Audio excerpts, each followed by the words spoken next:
Família, tirar uma dúvida aqui, tá? Bem comum em relação à fonte linear, tá bom? Eu vi hoje no grupo uma dúvida de um aluno que ele pegou uma fonte linear de um micro-ondas, poderia ser de um refrigerador, poderia ser de qualquer outro equipamento, tá certo? Vai funcionar dessa forma, quando trabalha com esse tipo de transformador. Como que você vai agir, tá? Dependendo do tipo de defeito. Vamos imaginar a situação do colega, tá? Essa aqui é uma aula bônus para você que está aprendendo eletrônica e já tem uma base aí.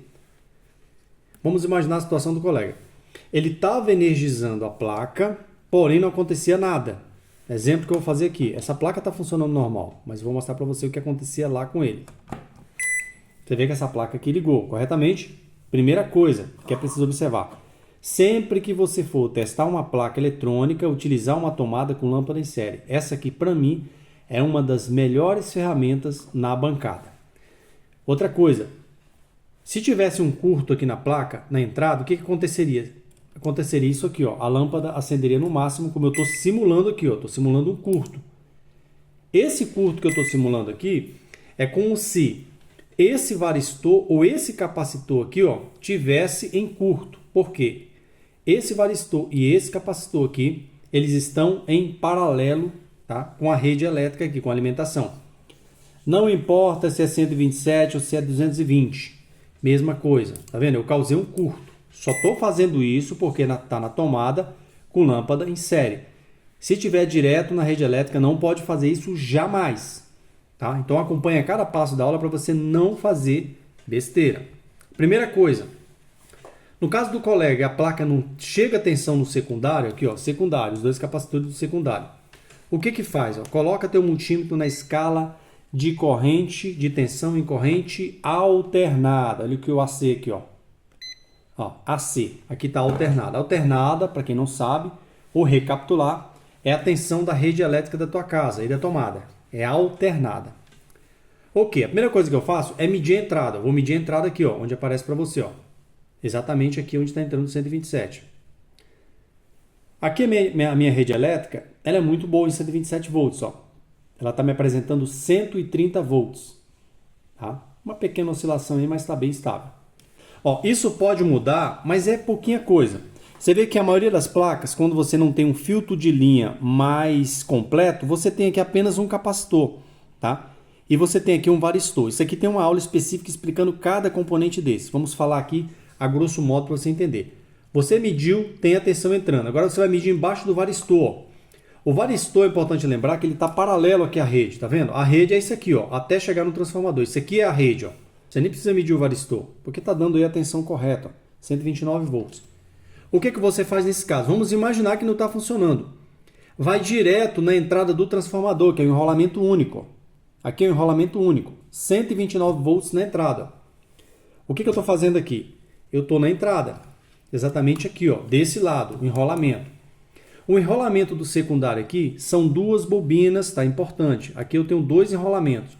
Um enrolamento que vai gerar os 12 volts que a minha placa necessita e outro enrolamento que vão gerar os 5 volts, ok? Como ele está aqui na saída, ainda não passou pelo retificador, aqui eu tenho alternada ainda, ó, só que rebaixada. 13,6 volts alternada. Essa aqui vai virar 12 volts para trabalhar com os relés, tá? E agora eu tenho nessa outra bobina aqui, nesse outro enrolamento, eu tenho exatamente 7,9, 8 volts, tá? Ó, 7,8 volts. Geralmente ele marca 8 volts aqui. Ok, esse aqui vai virar, depois da ponte, vai virar 5 volts depois do regulador. Perfeito. Agora que vem a conclusão. Quando você tem esse tipo de placa totalmente inoperante, e você mede aqui, tem tensão na entrada, mas não tem na saída do transformador, isso significa que você tem o fusível desse transformador, pode estar aberto, o famoso queimar. Aqui dentro tem um fusível. Nessa situação de não ter nada no secundário, tá? Você vai no fusível, abre, inclusive a gente tem videoaula mostrando lá no canal como você faz, no canal Global Tech Brasil, como você faz para trocar o fusível. É muito simples, você não precisa nem comprar o transformador. Troca o fusível e esse fusível não queima à toa, é importante. Quando esse fusível abre, é importante você entender que você pode ainda ter um problema no varistor, tá? O varistor pode estar em curto. esse capacitor pode estar em curto, tá certo?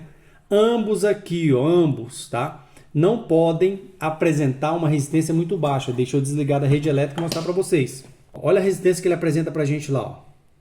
Quando eu meço aqui, eu já estou medindo, veja bem, importante. Quando eu meço a entrada aqui da pinagem, eu já estou medindo varistor, capacitor e o primário do meu transformador. Tudo ao mesmo tempo, ó. Se tivesse um curto nesse caminho, biparia, não está acontecendo nada disso. Com isso, eu já elimino a possibilidade de ter curto nesse varistor, curto no capacitor. Mas eu poderia ter uma trilha rompida aqui, ó. Quando você tem um curto, dependendo do nível do curto, você pode ter uma trilha rompida. Tudo isso tem que avaliar. Visivelmente você consegue ver. Se você observar nessa faixa aqui, ó, toda fonte ela mostra, tá, para você a divisão onde fica a alternada, tá, onde fica o primário, perdão, da fonte. Então aqui, ó, fica o primário, entrada aqui de alternada, tá? Por se tratar de uma fonte linear, eu também tenho alternada na saída. Você vê que eu não mudei o meu teste para medir aqui, ó, aquela tensão que apresentou para a gente, de 13 volts, 13 um pouquinho, e essa tensão de 8 aqui, ó, que deu 7,9. Continua sendo alternada. O que é importante quando você pegar uma fonte linear que está totalmente inoperante, coloca teu multímetro, agora a gente vai medir secundário, coloca teu multímetro aqui mesmo, ó, DC. Tensão em corrente contínua ou tensão em corrente direta. Liga a placa mais uma vez e vem em cima do primeiro capacitor depois dos retificadores. O que é os retificadores, Giovanni? Para quem está começando, os retificadores são os diodos, isso que aparece para você. Depois dos retificadores, você vai ter geralmente um ou mais capacitores. No caso, eu tenho dois aqui, tá? Eu preciso saber se tem tensão chegando nesses dois capacitores. Tensão em corrente contínua ou corrente direta. O primeiro capacitor. Você vê que eu encontrei 8 volts. Ok. Tá? Aqui já está retificada, tá? Já está retificada e filtrada, porque passou por esse capacitor. Vou para o próximo capacitor que eu preciso encontrar uma tensão bem maior. Tá aí, ó. 14.5, 14.4 volts, que seriam os nossos 12 volts. Ok. E depois daqui, Giovanni? Depois daqui você tem um regulador. Muito importante lembrar, gente, nessa videoaula, essa tensão aqui de 14 volts que apresenta para a gente, um pouquinho menos, um pouquinho mais, ela serve para acionar todos os relés de potência. Quem são os relés de potência de uma placa? Tá aqui, ó. Ó, relé de potência do motor do prato poderia ser de um compressor, de um refrigerador, por exemplo. Ó, relé de potência aqui que você quer do transformador de alta. Ok. Esses 12 volts não precisa de um regulador. Por que não precisa? Porque a bobina primária aqui a bobina do relé, ela não trabalha com uma tensão estável, ou seja, uma tensão fixa, que precisa de um regulador de tensão. Ela pode trabalhar, ela varia bastante aqui. Ela pode ser alimentada com 10 volts, ela já começa a funcionar normalmente até os 16, tá certo? Existe uma tolerância que eu não vou passar para você aqui agora, eu vou estar passando numa próxima videoaula. Por isso que não precisa de uma tensão regulada. Agora, o microcontrolador aqui, ó, ele precisa de uma tensão regulada. Microcontrolador e quem mais? O nosso display. O que eu faço? Eu vou medir o regulador. O regulador dessa placa, esse está aparecendo para você. Esse pequenininho. Ele entra essa tensão de 8 volts, que você viu aqui, e sai uma tensão de 5 estável. Onde eu encontro essa tensão de 5 estável? Está aqui, ó, o capacitor. Sempre que tiver um regulador, na frente dele vai ter um capacitor, depois dele. Média em cima tem que ter aí 4.9 a 5 volts, está aqui. Aqui eu vou medir no capacitor, de um lado aqui, do outro eu vou pegar aqui uma trilha, tá? Porque aqui está bem oxidada essa placa. Ah, tá aqui. Opa, aqui, ó. Ó, 5 volts, tá? Esses 5 volts que aparece pra gente aqui, ó, é os 5 volts que alimenta processador e o nosso display, exatamente 5 volts. Perfeito. Se você encontra essas tensões aqui, dificilmente você vai ter um problema no funcionamento dessa placa, ó. Se você tem todas as tensões, dificilmente aqui, por exemplo, o microcontrolador, dificilmente você vai ter problema, porque o microcontrolador ele precisa ser alimentado para que funcione normalmente, tá? E o que é importante, microcontrolador e display trabalham aqui com 5 volts. Então, se essa tensão estiver estável, é importante entender que você provavelmente, se tiver o problema aí, vai ser um problema de trilha ou trilha rompida, se tratando dessa fonte, que é uma fonte linear. Se fosse aí uma fonte chaveada, muito provavelmente você poderia ter um problema aí na parte de chaveamento, da parte de proteção, porque o transformador o transformador chope das fontes chaveadas trabalham necessariamente com um circuito integrado. Então, teria que dar uma avaliada. Um abraço, Deus abençoe e vamos avante.